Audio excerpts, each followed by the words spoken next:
Hello everyone, again you're welcome to your favorite channel tectonic. So guys, आज का topic काफ़ी interesting होने वाला है, तो वीडियो स्किप मत करना। हाँ, थोड़ी सी लेंथी वीडियो रहने वाली है क्योंकि हर एक डाउट आज क्लियर होएगा आप लोगों का।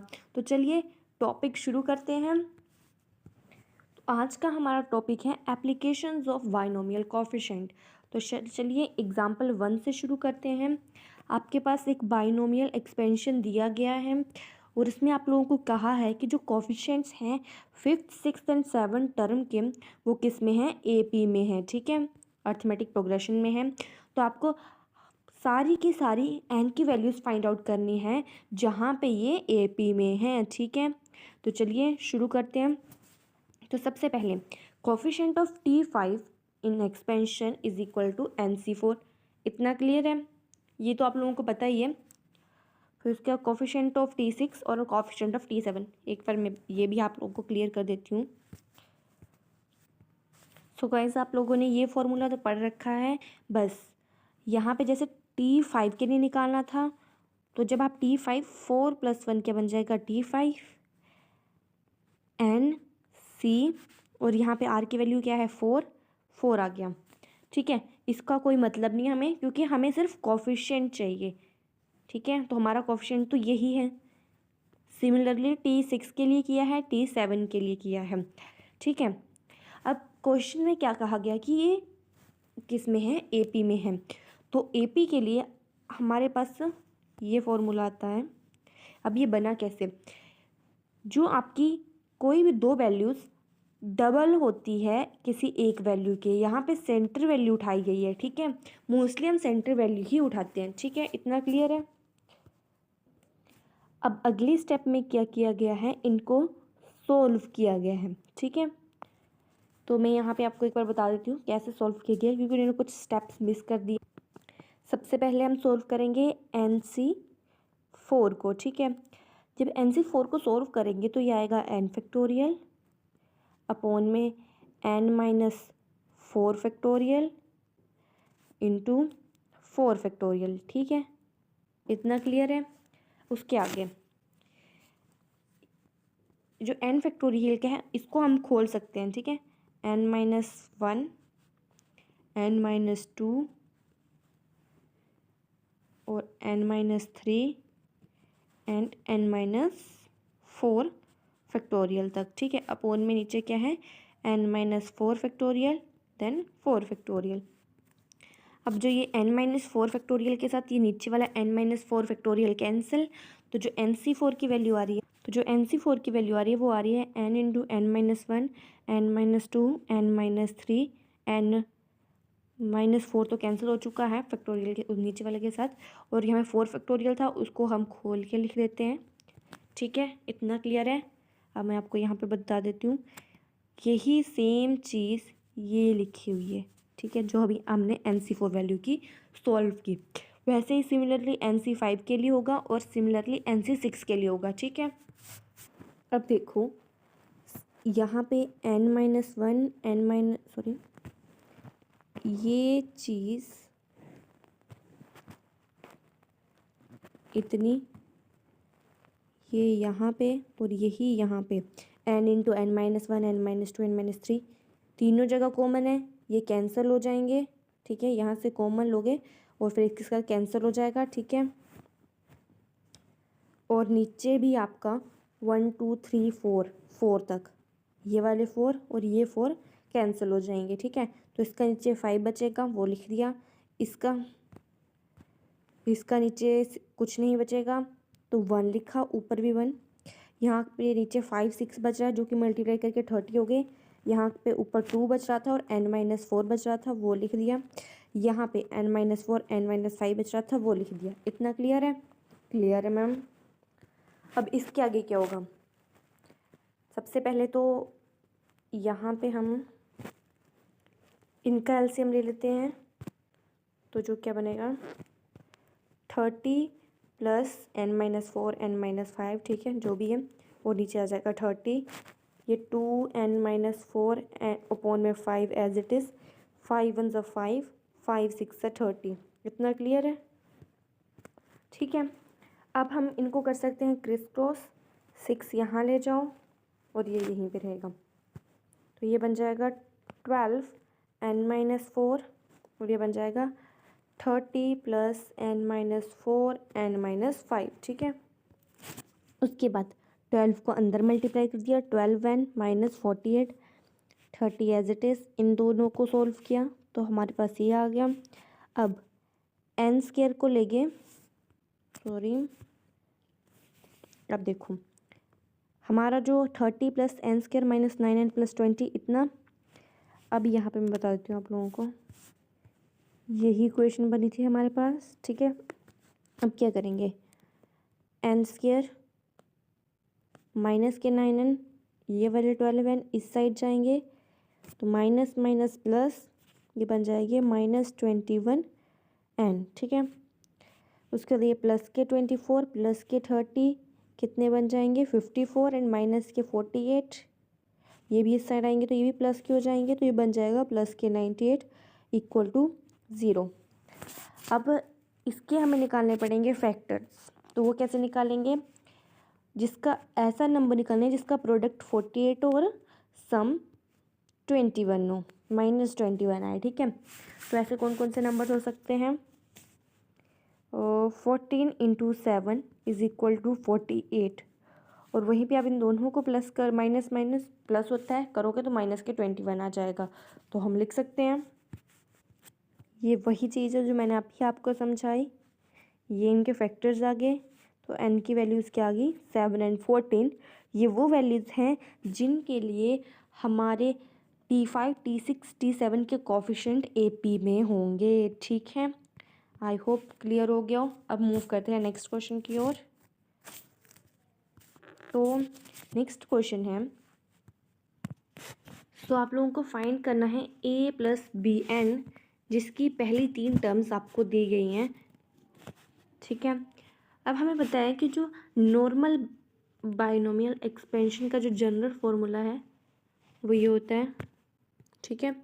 अब बच्चे बोलते हैं मैम a + bn ही तो फाइंड आउट करना है, तो ये आ गई a + bn की वैल्यू, ये आ गई a + bn की वैल्यू, लेकिन आप लोगों को ये वैल्यू फाइंड आउट नहीं करनी है, यहाँ पे आपको a की वैल्यू, b की वैल्यू और n की वैल्यू फाइंड आउट करनी है, ठीक है। ये बात क्लियर होगी, यस मैम क्लियर होगी, ठीक है। ये तो आप लोगों को पता लग गया कि ये आपका सिंपल एक्सपेंशन है, ठीक है। अब इसके बाद जो NC0 है इसको सॉल्व करेंगे तो आपको पता है 1 आएगा, an as it is. NC1 को सॉल्व करेंगे तो n आएगा, और ये चीज़ एज इट इज़, ठीक है। NC2 को सॉल्व करेंगे तो ये आएगा, और ये एज इट इज़, ठीक है।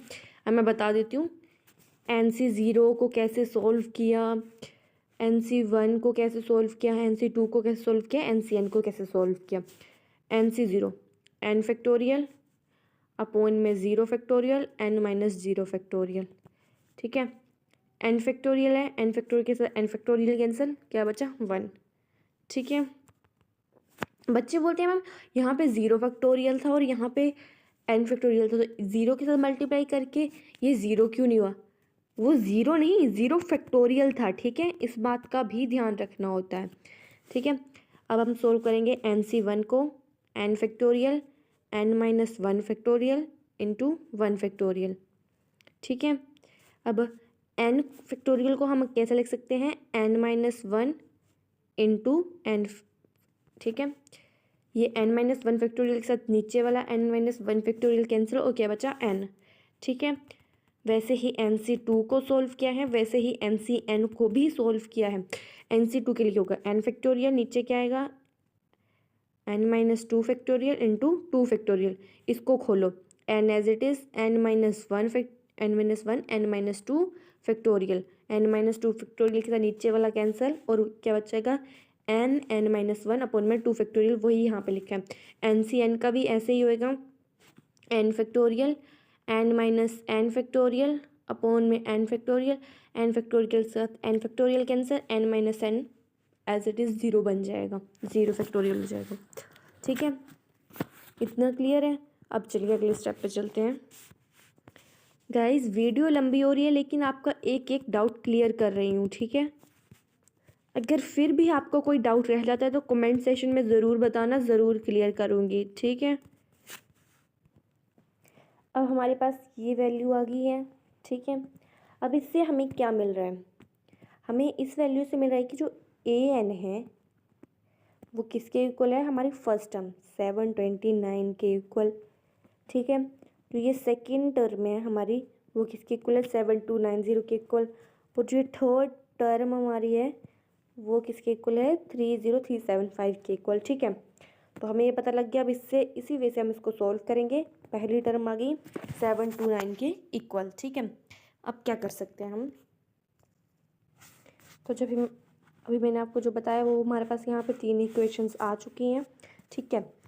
पहली को नाम दे दिया 1, दूसरी को 2 एंड तीसरी को 3, ठीक है। बोला है मल्टीप्लाई 1 and 3 वी गेट। तो बोला है पहली इक्वेशन और तीसरी इक्वेशन को क्या कर दो, मल्टीप्लाई कर दो, ठीक है। ये चीज़ एज इट इज़, ये वाली एज इट इज़। जब इन दोनों को मल्टीप्लाई करेंगे तो क्या होगा, an-2 इंटू ए एन, ठीक है। पावर्स सॉरी नीचे सेम है, पावर्स अलग अलग हैं तो पावर्स क्या हो जाएंगी, add an-2 plus N, that is 2n-2, वो यहाँ पे आ गया। इसको और इसको मल्टीप्लाई करने के लिए यहाँ पे लिख दिया, ठीक है।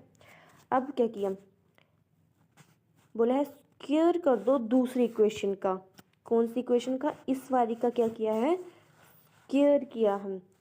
तो एन स्क्वायर, इसका स्क्वायर करोगे a2n-2 एंड बी स्क्वायर, और इसको इसके साथ मल्टीप्लाई, ठीक है।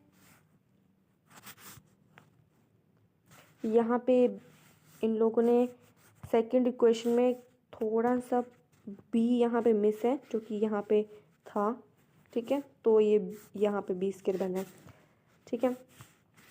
अब आपके पास 2 और इक्वेशन आ चुकी हैं, ये 4th इक्वेशन और ये 5th इक्वेशन। आई होप दोनों क्लियर हो गई हों अच्छे से। अब क्या किया है, बोला है डिवाइडिंग 4y5, ठीक है। तो बोला है आपको इस इक्वेशन को इधर इसके डिवाइड करना है। मान लो यहीं पे ये डिवाइड हो रही है, इनको मत छेड़ो अभी, इस वाली को मत छेड़ो। यहाँ पे देखो ये इससे कैंसिल, ये इससे कैंसिल, एक एन इस कैन से कैंसिल, बाकी जो बचा है वो लिख दिया एज इट इज़, ठीक है। क्लियर हो गया, इतना क्लियर है। अब जब तुम लोग इसको सॉल्व करोगे तो आपके पास ये वैल्यूज़ आएंगी, ठीक है। ये आपने खुद सॉल्व करना है। और ये वाला 2 भी यहाँ पे मल्टीप्लाई में हो गया और ये साथ में सॉल्व हो गया है, ठीक है। अब आगे करते हैं। अब इसको इससे मल्टीप्लाई, इसको इससे मल्टीप्लाई, तो क्या बन जाएगा 162 N minus 62 135 N.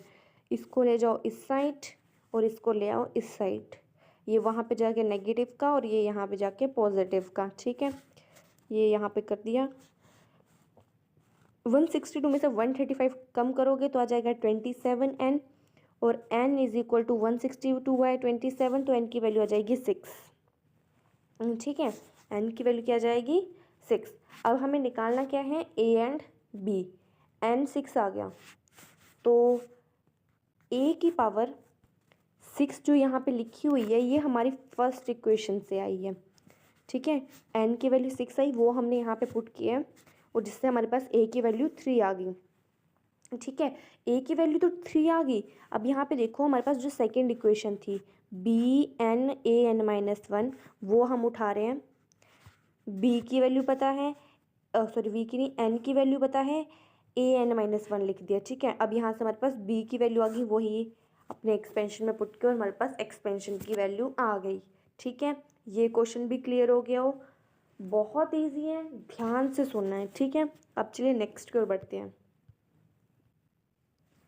Last question है लेकिन इम्पॉर्टेंट वन है, मार्क कर लेना, बार बार पेपर में पूछ जाता है। मैंने देखा है ये कॉलेजेस में भी और स्कूल में भी बार बार पूछा जाता है। तो कोई भी पोजीशन पे हो, चाहे स्कूल में हो कॉलेज में हो, क्वेश्चन इम्पॉर्टेंट है, ठीक है। तो चलिए क्वेश्चन देखते हैं क्या है। The coefficients of r-1th, rth and r+1 terms in the expansion of x plus 1n are in the ratio 1:3:5 find करना है हमें एन और आर की वैल्यू। ठीक है, बहुत सिंपल है, आराम से करेंगे। ठीक है, ये आर TR-1 का कोफिशिएंट, TR और TR+1 का कोफिशिएंट। लेकिन रुक जाओ यहीं पे, बच्चों को बहुत बार डाउट आता है यहाँ पे R-1 था, ये R-2 कैसे आ गया नीचे। आज ये बहुत इंपॉर्टेंट डाउट है और सभी बच्चों को ये डाउट तो आना ही चाहिए, ये कैसे आया। ठीक है, सबसे पहले मैं आपको ये बता देती हूँ। आपको पता है जो जनरल फॉर्मूला क्या होता है, TR+1 NCR। ठीक है, इतना क्लियर है। अब आपको ऐसे निकालनी थी वैल्यू TR की। ठीक है, सबसे पहले आपको वैल्यू निकालनी थी TR की। तो आप समझ गए होंगे जो ये R+1 है वो किसके इक्वल है, R के। ठीक है, तो यहाँ से R की वैल्यू क्या आ जाएगी, R-1। तो यहाँ पे हम R की वैल्यू क्या लिखेंगे, R-1।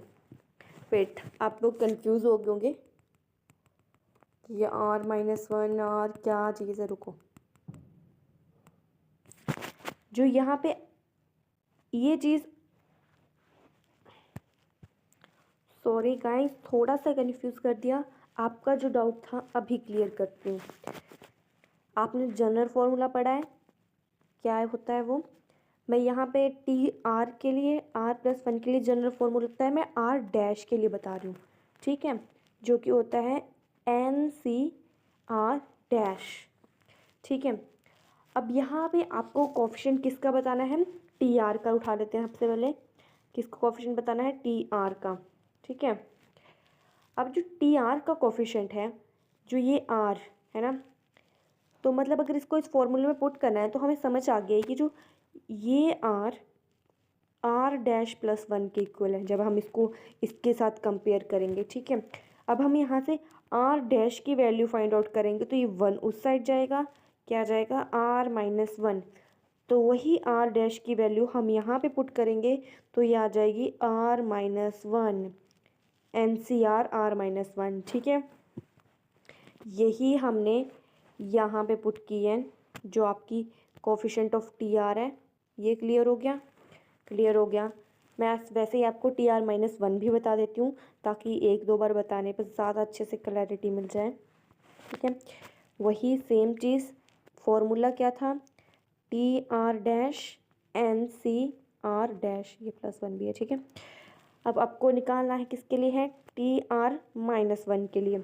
ठीक है, तो R-1 इक्वल टू R'+1, ये उस साइड जाएगा, R-1 इक्वल टू R'। तो इससे हमारे पास R' की वैल्यू आ जाएगी R-2, और यही वैल्यू हम यहाँ पे R' के प्लेस पे पुट करेंगे और यही इस पे से यहाँ पे आया, वैसे ये यहाँ पे आया। ठीक है, इतना क्लियर हो गया, क्लियर हो गया मैम। अब आप लोगों के क्या बोला है क्वेश्चन में, जो इन तीनों टर्म्स के कोफिशिएंट्स हैं वो 1:3:5 की फॉर्म में है, वही चीज़ हमने यहाँ पे लिख दी। ठीक है, लिख दी, क्लियर होगी ये चीज़। आई होप पीछे वाला भी जो समझाना चाह रही थी वो आप लोग समझ के होंगे। अगर फिर भी समझ नहीं आया तो कमेंट में बता देना। ठीक है, तो अब सबसे पहले हमने उठाए हैं ये दो टर्म्स, इनको रेशियोज में सॉल्व करेंगे। तो जब हम इन दोनों को सॉल्व करेंगे तो ये इक्वल टू हो जाएंगे 1/3 के। ठीक है, अब सॉल्व कैसे कर रहे हैं, n फैक्टोरियल, ये फैक्टोरियल का भी सिंबल होता है। ठीक है, तो उसको देख के ज़रा डरना मत। ठीक है, R-2 as it is n-R+2, वैसे अब नीचे वाली को सॉल्व किया है यहाँ पे। ठीक है, ये मैं पिछली क्वेश्चन में बता चुकी हूँ कैसे सॉल्व हो रहा है, तो मुझे ये दोबारा बताने की ज़रूरत नहीं है। ठीक है, इक्वल टू 1/3।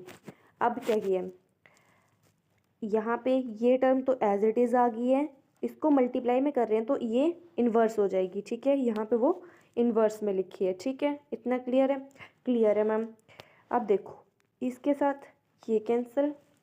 ठीक है, अब जो आपका R-1 है वो as it is R-2 as it is, ये चीज़ें यहाँ पे as it is equal to 1/3 की आ गई। ठीक है, क्लियर है, क्लियर है मैम। अब जो आप R-1 फैक्टोरियल को खोलोगे तो कैसे खोलोगे, R-1, ठीक है, r-2 फैक्टोरियल, नीचे r-2 फैक्टोरियल। इसे यहीं तक हमने इसलिए खोला ताकि ये आराम से कैंसिल आउट हो जाए। वैसे ही n-r+1, तो इससे जब -1, आप इसको ऐसे रहने दो क्योंकि इसको हमें खोलने की ज़रूरत नहीं है, क्योंकि हम n-r+2 को खोल सकते हैं। ठीक है, तो जब इसमें से -1 करेंगे तो n-r+1 फैक्टोरियल बन जाएगा, इससे ये कैंसिल, इक्वल टू 1/3। अब इसके बाद हमारे पास क्या क्या वैल्यूज़ बची, हम यहाँ लिख लेते हैं। सॉरी, हमारे पास ये वैल्यूज़ बची। अब हम क्या कर देंगे लोग, क्रिस क्रॉस मल्टीप्लिकेशन। ये बन जाएगा 3r-3, तो वो रहेगा n-r+2। ठीक है, इतना क्लियर है। अब 3r, ये माइनस के आर इस साइड जाएंगे, प्लस के आर हो जाएंगे, तो बन जाएगा 4r। ये प्लस के 2 यहाँ जाएंगे, -2 -5, और ये प्लस के n, तो यहाँ के -n इज इक्वल टू 0। इसको थोड़ा रीअरेंज करके लिख देना है, n आगे ले आना और 5 थोड़ा पीछे ले आना। ठीक है, ये हमारे पास एक इक्वेशन बन गई। ठीक है, अब चलते हैं नेक्स्ट की ओर। ठीक है, ये एक इक्वेशन आ गई, इसको यहाँ पे उठा के एज इट इज़ रख दिया, इसको इन्वर्स करके लिखा, इक्वल टू 3/5। ठीक है, इस n फैक्टोरियल के साथ ये वाला n फैक्टोरियल कैंसिल। ठीक है, जो बची हुई वैल्यूज़ थी वो यहाँ पे लिख दी, इक्वल टू 1/3 हो गई है। अब इस r को खोला r-1 फैक्टोरियल पे, और ये एक दूसरे से कैंसिल, और नीचे हमारे पास n-r+1 था। जब इसको खोलेंगे, -1 करेंगे, 1 के साथ 1 कैंसिल हो जाएगा और n-r फैक्टोरियल बचेगा, इसको इसके साथ कैंसिल कर देंगे। ठीक है, हमारे पास क्या वैल्यूज़ बची, r n-r+1 is equal to 3/5 factorial, ये चीज़ बची। ठीक है, अब इनको क्रिस क्रॉस मल्टीप्लाई कर दो, आपके पास ये चीज़ आ जाएगी। ठीक है, 5r को इस साइड लेके आओ, माइनस करेंगे, माइनस के 8r+3, ये चीज़ आ जाएगी, 3n - 8r+3 इक्वल टू 0। हमारे पास दो इक्वेशंस आ चुकी हैं, एक ये वाली और एक ये वाली। अब दोनों को जब हम सॉल्व करेंगे, ये दो इक्वेशंस आ गई, इन पे लगाते हैं एलिमिनेशन मेथड। तो ये हमें 3n है हमारे पास, अब इसे भी हमें 3n बनाना है, तो इसके साथ 3 मल्टीप्लाई करेंगे, तो ये 12 बन जाएगा और ये 15 बन जाएगा। ठीक है, और ये 0 ही रहेगा। ठीक है, अब जब एलिमिनेशन मेथड लगाएंगे, साइन हो जाएंगे चेंज, यहाँ पे प्लस था, ये माइनस हो गया, माइनस है प्लस हो जाएगा, प्लस है माइनस हो जाएगा, ये गए कैंसिल आउट। प्लस के 12r और 8r कितने बचे, 5r। ठीक है, और ये हमारे पास 4r बचा गाइस। ठीक है, ये 4r बचा, और ये 15 और ये 3, माइनस के 12 is equal to 0, then 4r is equal to 12। ये 12 हो जब उस साइड को लेके, 4 1 4, 4 3 12, r की वैल्यू आ गई 3। ठीक है, r की वैल्यू आई हमारे पास 3 वैल्यू आ गई है। अब हमें n की फाइंड आउट करनी है, तो n की कैसे फाइंड आउट करेंगे, जो हमारे पास ये वाली इक्वेशन थी, जो हमारे पास यहाँ पे भी है, हमारे पास r की वैल्यू आ गई 3, n - 4 3 + 5 इज इक्वल टू 0। ठीक है, ये 0 है हमारा, तो n - 4 3 12 + 5 is equal to 0। n - 12 में से 5 गए, 7 इक्वल टू 0। n की वैल्यू क्या आ गई, 7। ठीक है, और यहाँ पे लिखा हुआ है n की वैल्यू 7 और r की वैल्यू 3। ठीक है, आई होप क्लियर हो गया हो। ये स्टेप आप मिस कर सकते हो, हमने एलिमिनेशन मेथड लगाया, मुझे इस मेथड का नाम नहीं मालूम। ठीक है, जो मुझे इजी लगा वो मैं आपको बताया, इससे आपका टाइम भी बचेगा और अच्छे से समझ भी आ जाएगा। आपको अब कुछ नहीं करना है, घर जाना है, क्वेश्चन प्रैक्टिस करने हैं। ठीक है, और आपके लिए आपको उतना ही ये इजी लगेगा जितना आप इसको प्रैक्टिस करोगे। वीडियो अच्छी लगी हो तो लाइक शेयर एंड सब्सक्राइब। फिर मिलेंगे ऐसी और मज़ेदार वीडियोस के साथ। अभी के लिए bye bye, thanks for watching.